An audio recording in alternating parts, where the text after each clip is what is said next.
Hello guys, आज आहे 15 August म्हणजे स्वातंत्र्य दिन. आज 79वा स्वातंत्र्य दिन आहे आणि या दिवशी आपला भारत स्वतंत्र झाला होता, आपण स्वतंत्र झालो होतो.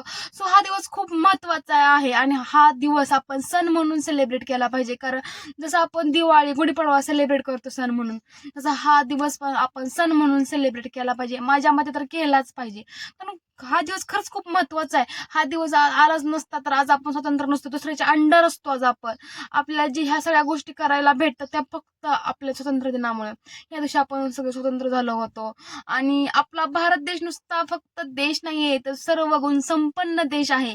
कोणत्या देशामध्ये तुम्हाला ऋतू सापडणार नाहीत, फक्त आपल्या देशामध्ये ऋतू असतात. हिवाळा, पावसाळा, उन्हाळा. जे आपण एन्जॉय करतो ना पावसाळ्यामध्ये, बघा काय काय आहे हे ऋतू. ऋतू खूप इम्पॉर्टंट आहेत आपल्यासाठी. ऋतूशिवाय आपण आपल्यासाठी फक्त हे ऋतू खूप महत्वाचे आहे. तुम्हाला दिसत असेल हिवाळा, पावसाळा, उन्हाळा. हा दिवस सेलिब्रेट करा आणि सगळ्यांना स्वातंत्र्य दिनाच्या खूप खूप शुभेच्छा.